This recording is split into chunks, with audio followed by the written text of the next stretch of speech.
Welcome to another chapter in Calculin. Sundarban is a beautiful location.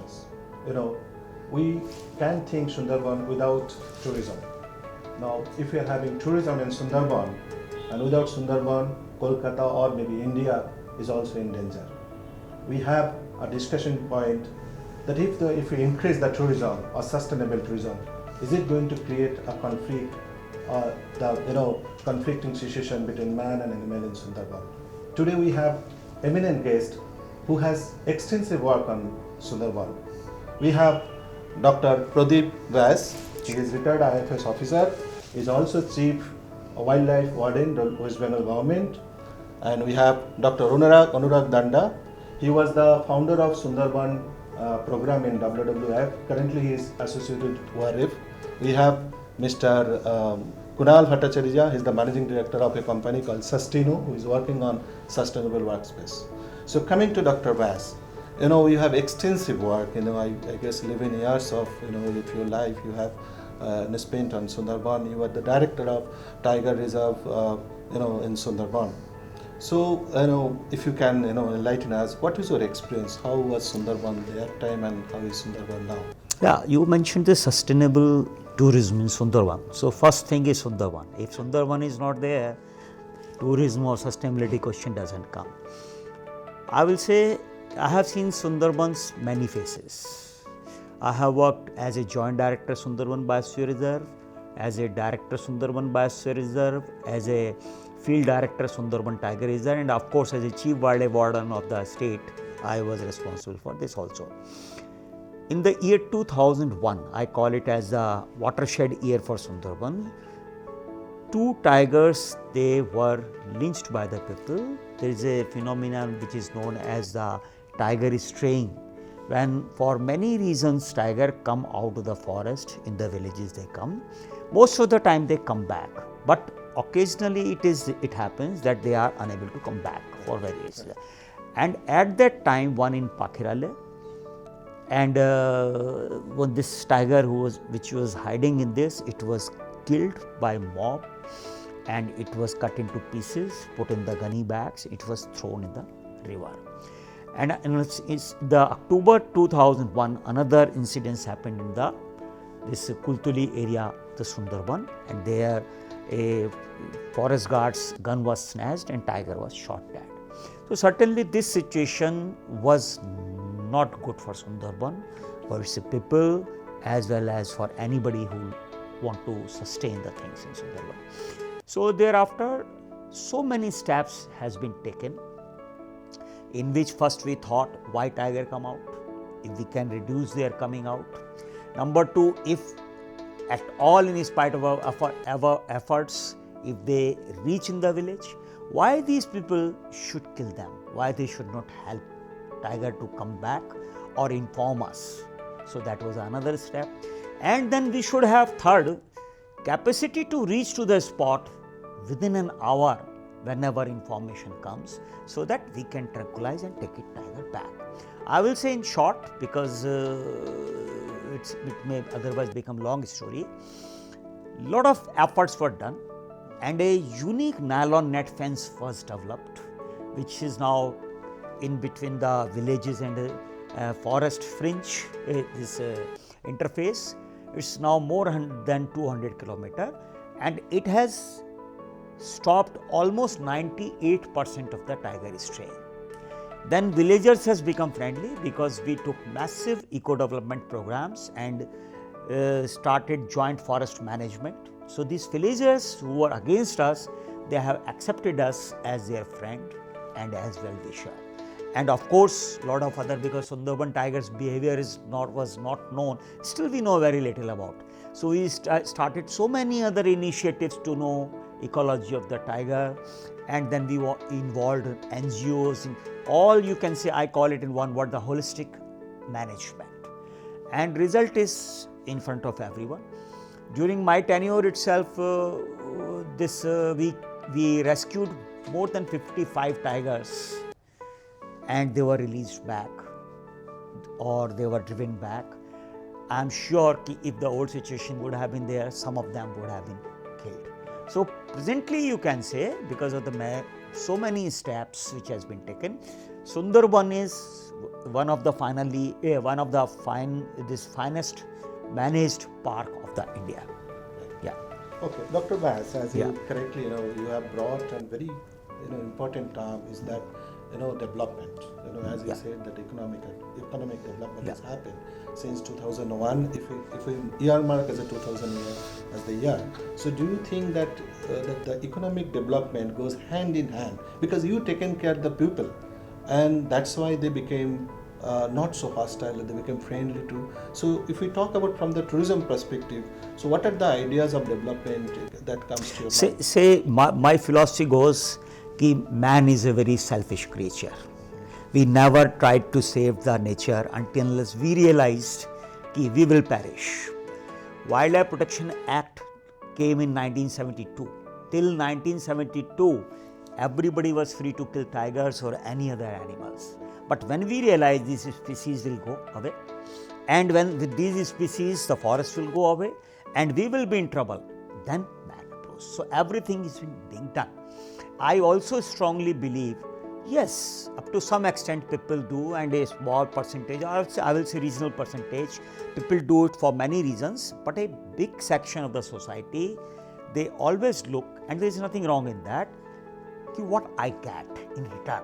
So sustainability comes when you make people realize that with the sustainability of the Sundarban, their benefit is directly correlated. When you said about we helped, our help to the village development was very small. Our intentions were more important at that time. But we realized that until unless some economic benefits they are not going to the people, sustainability will also always be questioned. So we started tourism. I still remember that when I, as a field director, I wanted to hold some conference for the field directors of the tiger reserve.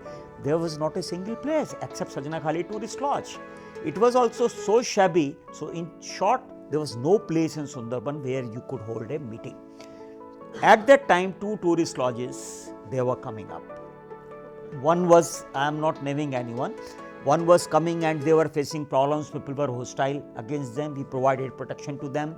And another was in Bali area, I was there, we had the meeting between the people and the concerned agency, and with great difficulty we could convince.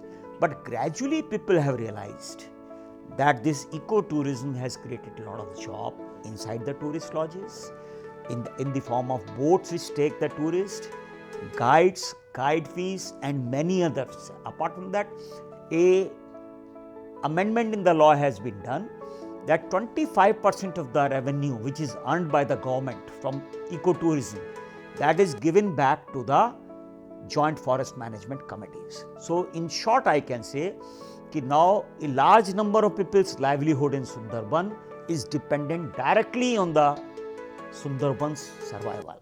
So these people itself, for their own survival, they are ready to do anything so that Sundarban remains for till posterity. So, Dr. Danda, as Dr. Bash was saying that now Sundarban seems to be really sundar. But why people are killing tiger? When killing tiger is, makes no sense. Means in 2001 people were killing tiger. So what was the reason in your opinion people are killing tiger? 2 tigers were killed, and what was the reason in your opinion? I mean, killing tigers has been happening in the Sundarbans historically. Means, yeah. So when you look at, you take an historical perspective, you see that until the 1770s and the 1790s, it was all forested. Right. Right. The East India Company then started leasing out the area for farming and settlement. And that was the first time that humans came in conflict with wildlife of Sundarban. Right. And this persisted until the clearing operations ceased sometime in 1943. Right. So till such time it went on and on. Now, post-independence, when we became an independent nation, as Dr. Vyas said, in 1972 we had the Wildlife Protection Act. In fact, all of our environment-related acts are from around that time. people were free to do pretty much what they wanted till the act came, because nothing was illegal. It became illegal when you had the act. Yeah. And therefore, there was now a conflict between the department which was meant to enforce the law Right. and the people who had a free hand all these days. So people are happy before the law? I mean, I would not say happy or unhappy. They were accustomed to a certain way of doing things. Right. Here comes Dr. Vyas and his team. He said, "नहीं ये तो नहीं कर सकते, वहाँ नहीं जा सकते. You cannot take this." Right. You know, so that pitted the people and the department Okay. against each other. Right. Okay. So when I am pitted against the state, Mhm. the department is of course a Right. state actor. So when I am pitted against the state, I have various ways of responding to the situation. Right. Right. Killing tigers is one of those. You don't eat tigers. But yeah, I was coming to Right. that. You don't eat tigers. You don't eat tigers. What The is the way you economic would eat- incentive for the way killing you tiger? would eat deer or boar. But because the tiger was an iconic animal, yeah, even I will. because the tiger was an iconic animal, I could show my ability to the state. You know, so it is a way the subaltern speak to the state. Or to say that we are here to know our identity? Yes. Okay. So it is much later that trade in tiger body parts also started feeding into this process. Right. So you had something to say. Yeah, I was mentioning that in this case, I feel this was a deep-rooted animosity. Reason is that the fishing community, who is also involved in honey collection, for them this is a very important livelihood issue for them. And when the laws of Wildlife Protection Act 1972 came, we said that this is a core area, you cannot go, this is a wildlife sanctuary, you cannot go. So certain, when the people used to go every year, thousand people, forest people, they used to catch them, find them and send them out. So there was a conflict situation. Conflict is man to man. Man to man, man to Not man, man to animal. man to man, right? And when occasionally tiger went inside the village for the straying, means Sundarban is the unique forest in the India, I will say, where no cattle go inside, right? Whereas you go to Corbett or Ranthambore or another. So a weak tiger, old tiger or tiger without tooth or a sick tiger, they don't have easy prey. So in case of Sundarban, this type of tigers, they don't have any option. When they see ki just across the river, there are large number of tempted goats, buffaloes, cows, they are there. So they go out, and when they, for some reason, they fail to come back. This was felt as an opportunity by the people. Okay, see the forest department people, when you take care of, you do not allow to go inside, this is your tiger, we are teaching the lesson to him. Another issue was Sundarban tiger, I personally do not call it a man-eater, but it treats all human beings as natural prey within the forest. But the same tiger never kill anybody in the villages. This is a very unique situation. But a person, villager, say fisherman or honey collector went inside the forest, they kill, this tiger kills and eat the people. So in every village you will find either some wife, this ex-wife or brother or somebody who has been killed by the tiger.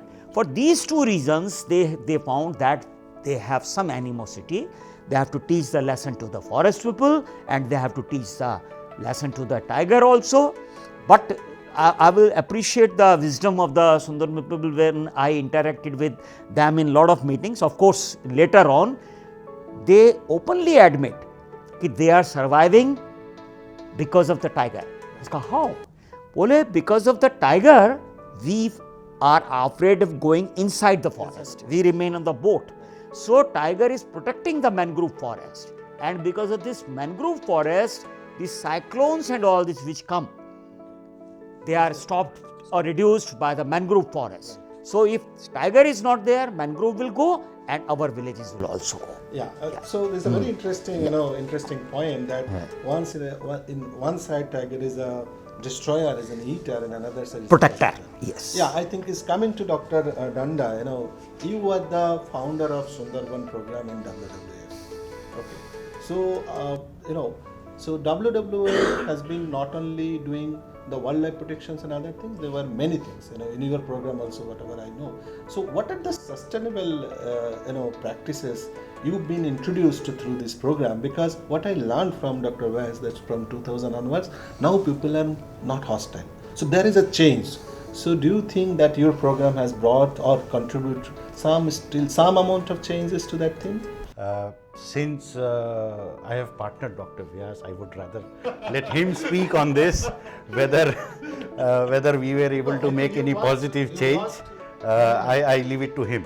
But in terms of what we were able to do or we tried to do was, one of the reasons, as you said, it is people are getting into conflict with tigers when people are venturing into the forest.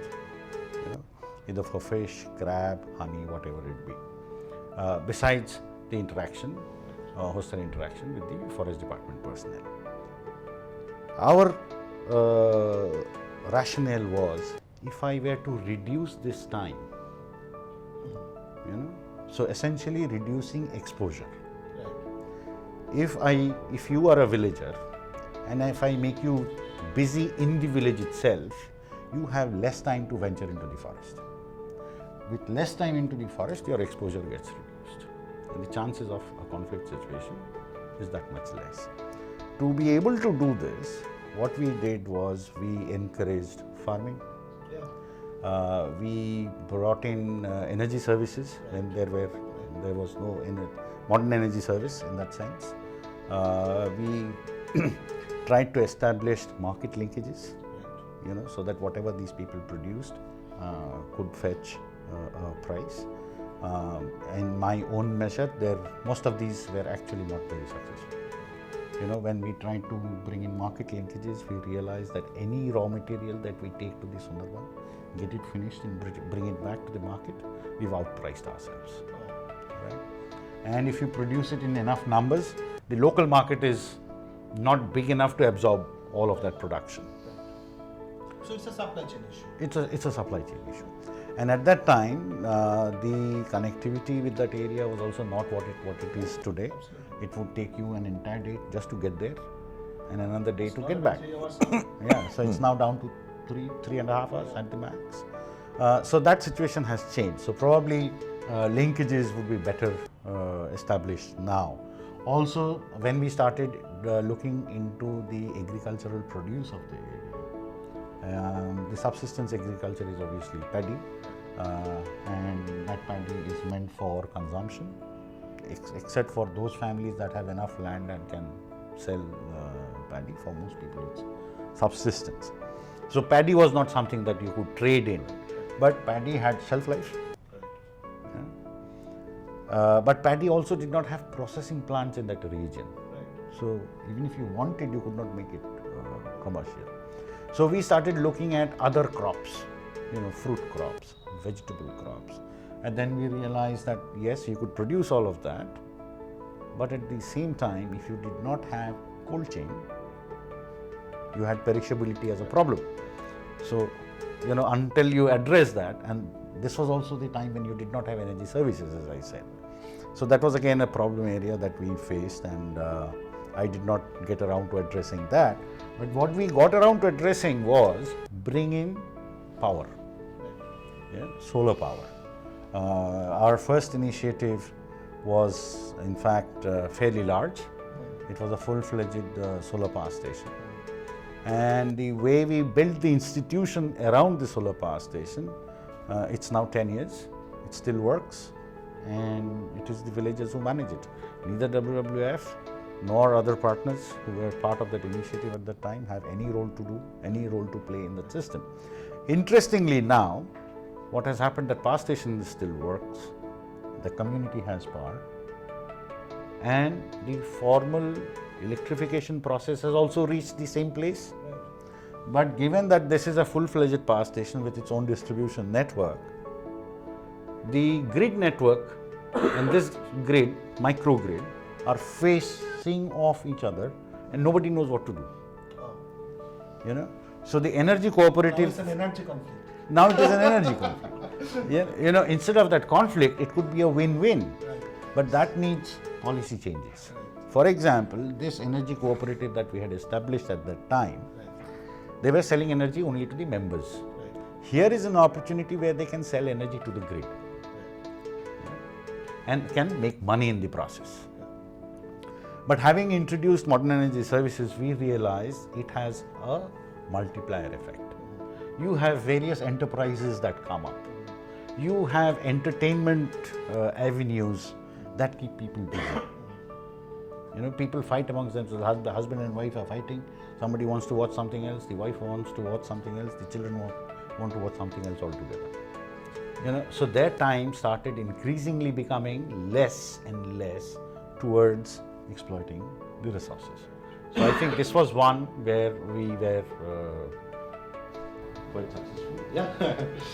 Okay. I think Mr. Kunal, I come back to you because Sundarban is Sundar beautiful because it's not only the government. There are institutions like WWF also who taken a lot of initiatives on the sustainable practices. Well, though the scenario is like in the other parts of the India, there is an energy conflict, man-human conflict, man-to-man conflict.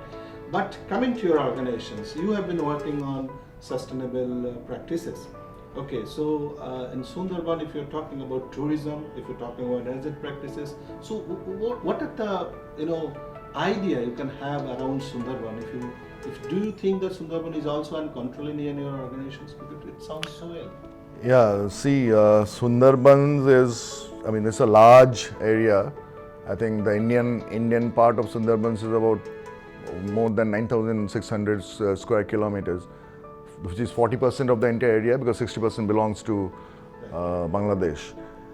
Now, and it is UNESCO's World Heritage Natural Site. And so there's a lot of focus, global focus towards Sundarban, and consequently there's a strong focus from the Government of India and Government of West Bengal towards Sundarban. But the issue of man-animal conflict, that is quite interesting in the context of Sundarban, because Sundarbans, the habitants of Sundarbans are poorest of the poor, and their livelihood depends on the forest.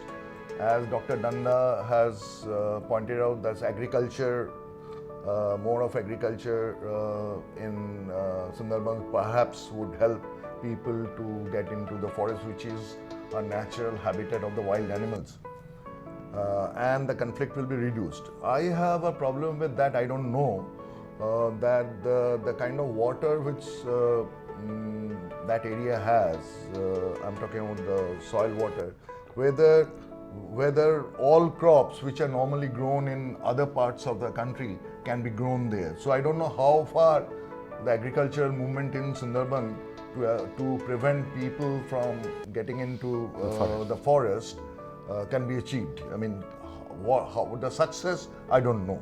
Only time will tell. But the fact remains that they are poor, and forest gives them a huge wealth of resources which they can make money from, starting from now. Of course, the timber is no longer desert. You cannot cut trees, but there are a lot of what they call NTF. I think the main livelihood could be fishing. Fishing. There are a lot of people who do fishing. There are close to 1 lakh boats which ply in this among the hundreds of small islands in Sundarban has. Now, so idea that interrupt you, yeah, sure. Coming to that boats, what we have observed in the world also, they use diesel or the fossil fuels. That's right. So your organizations, do you think that your organization has a role to play there also? Because since you are working on the sustainable, those boats can be Did you think something about that also? Yes, we indeed did. And WWF is one organization, which is Dr. Danda's ex-organization, which is trying to help us in implementing our solution, our concept. The way we did it was that has something to do with the environment. That this close to 1 lakh boats that ply in the waterways in that area are all diesel operated.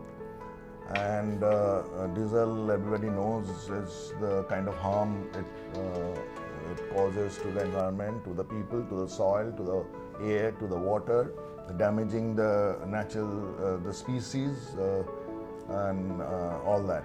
So there we have proposed to WWF to bring in solar intervention on boats. Now, perhaps you cannot replace all the diesel-powered boats with electric motors. That would have been the ideal situation. Would have been electric motors powered by solar energy. But that may not be possible because of the cost, A, and B is the fact that these people, the boat owners, boat operators, they are so used to operate their boats in a certain way, which is through diesel engine. Overnight switching, barring the cost implication, overnight switching to electric boats will be a difficult choice. It will not be, it will be cost prohibitive also. So what we have proposed is that you do not eliminate 100% of diesel use. You bring in solar intervention to an extent of, let's say, 20%. Now, if you can reduce the consumption of diesel and the associated adverse impacts on the biosphere and the ecosystem, that itself will give you benefits, some benefits. Now we have already submitted a DPR to WWF. We are waiting for their approval. If that happens, then our numbers show that today about 1.4 million tons of diesel is consumed in a year in Sundarban. So 20% of that in course of time, if we can replace with solar energy, that would be we all feel that would be a major positive impact on the biosphere and the environment. Now coming back to tourism, which is what the main central theme of this discussion. Now I was reading the policy of the government of West Bengal, I think it was 2016, Yes. They had published this tourism policy. Now that policy talks a lot about developing, not only Sundarban alone, I mean all over the country. Now they talk about developing new tourist spots and developing infrastructure to attract more tourists and stuff like that.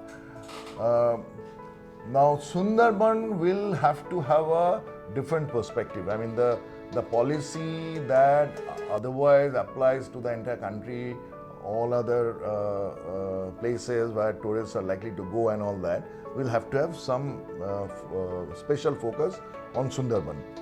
Secondly, that our definition of tourism is little different from the conventional way tourism is defined, because tourism today is defined as, let's say, either destination tourism or like now it's... So Dr. Vyas was saying that ecotourism, right? Ecotourism. Yeah. Ecotourism is this thing. What we are saying is that tourism should be now what tourism. Kargil, I was reading in the newspaper that from 300 number of tourists per year, now it has grown more than 1 lakh of tourists who visit Kargil. So that, let's call it war tourism, battle tourism, or whatever. Now in case of Sundarban, the way we look at tourism for Sundarban is that we would not call it ecotourism, that's a cliche. We will not call it destination tourism, that is all over the world. We will call it, I don't yet have a term to explain what the concept is, but the concept is that you as a tourist go to Sundarban not to see the place alone. You live the life of a local guy. You spend time with them. I'm not talking about homestay, because homestay, there's a different set of policy. It has its own pros and cons. and government of West Bengal in that 2016's policy claimed that they are going to come out with another policy focusing on homestay. I'm not talking about homestay. We ourselves, we as a business organization could perhaps develop a place where such people will come and stay.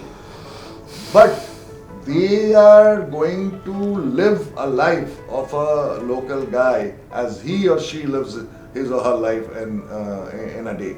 That is what we are trying to promote. There's a subtle difference, but there's a lot of difference. So the theme is that inclusiveness. Yes, yes. And ecotourism, as Dr. Vash was saying that there's an economic incentive for the local people, Right. that they earn money through tourism and all that. But our kind of tourism will definitely address that. It has to have that, because otherwise it is not going to be sustainable. But there perhaps will be more opportunities to earn by just sharing their lives with the tourists who come from other side. So we are almost, in the middle of the discussions, and just to viewers, just to let you know that we are also in Facebook Live, and we have coming to the central idea that the tourism, how it's going to impact the Sundarban, because we have discussed that how Sundarban is Sundar, so many things, man-to-man conflict and conflict of resolve. So after the break, we want to take a break now for 2-3 minutes, and after the break, we are coming with the central theme that how tourism is going to impact this Sundarban and whether it can be a sustainable tourism or not.